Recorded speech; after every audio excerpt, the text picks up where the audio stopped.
Kasus pilu pekerja migran Indonesia seperti kaset usang yang terus diputar ulang. Sepanjang 2024 saja tercatat 1.500 aduan pekerja migran.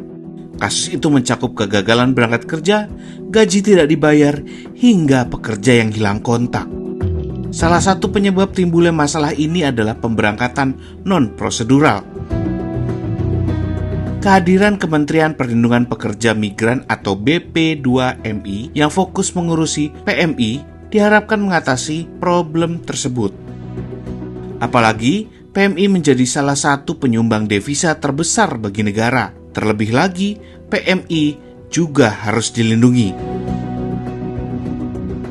Setelah berubah dari lembaga menjadi kementerian, tentunya ada banyak tantangan yang akan dihadapi Kementerian PPMI. Nah, soal tantangan memang begini. Ini kementerian kelamaan jadi badan. Jadi gaya berpikir, kultur juga kultur badan. Ya, jadi memang sedang kita motivasi untuk PD, ya, bahwa Anda sudah jadi kementerian, Anda sudah menjadi regulator, bukan hanya operator, sehingga juga mengupgrade kemampuan dan kapasitasnya, dan ya kita sedang membangun tradisi baru untuk bekerja cepat, Pak. Karena kalau nggak PR-nya terlalu banyak. Bekerja sama dengan berbagai pihak pun dilakukan, mulai Kementerian Ketenagakerjaan, Kementerian Desa dan Pembangunan Daerah Tertinggal, sampai Kementerian Dalam Negeri untuk memastikan yang berangkat itu aman. Selain itu, Kementerian PPMI juga membangun literasi digital terhadap para calon migran guna mengedukasi soal pemberangkatan calon tenaga kerja.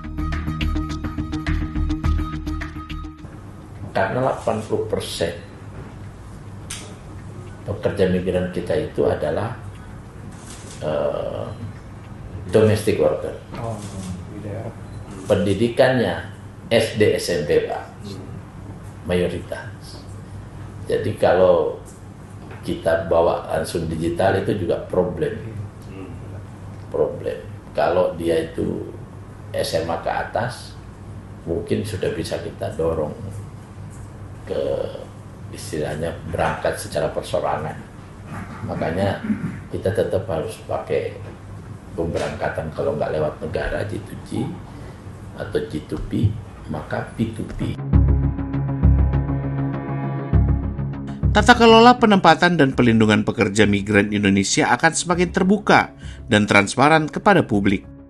Ini tentunya untuk mencegah kasus TPPO yang 90% kasusnya terjadi dari migran yang berangkat melalui jalur non-prosedural atau calo.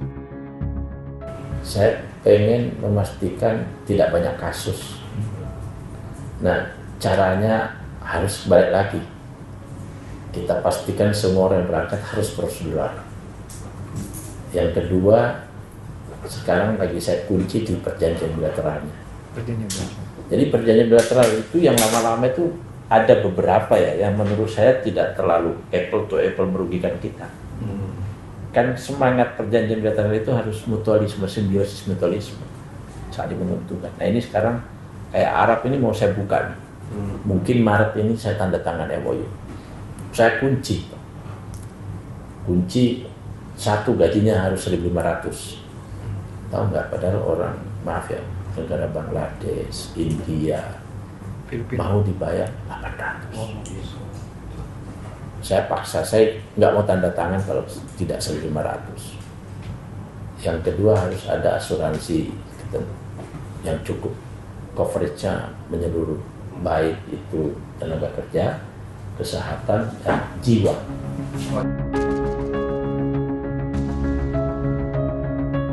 Hingga Januari 2025 ini, penawaran kerja dari luar negeri mencapai 1,7 juta orang.